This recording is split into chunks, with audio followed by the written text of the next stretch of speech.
मेरी जिंदगी तेरे बाद हरफे तबाह थी, कभी चीख थी कभी आह थी।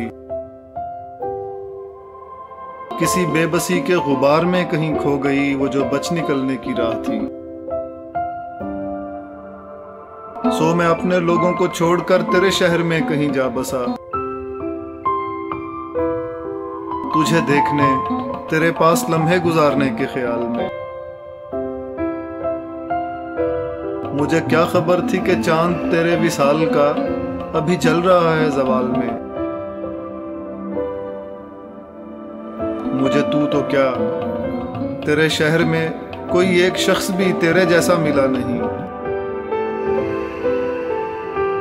मेरी हिजरतों का फलक के पास सिला नहीं, मुझे तुमसे कोई गिला नहीं। मेरा अब तलक कोई ज़ख्म हिजर सिला नहीं कि ये अपने अपने नसीब।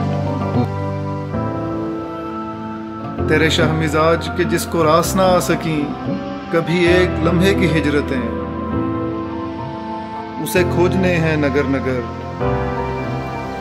तेरे दर्द ने अभी तेरी दीद की आस में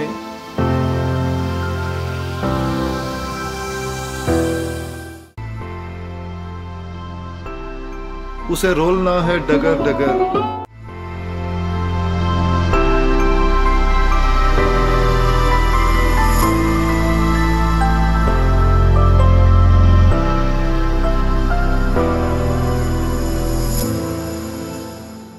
अहमद हम्माद के चैनल को सब्सक्राइब कीजिए और बेल आइकॉन दबा दीजिए ताकि आपको नोटिफिकेशंस मिलते रहें।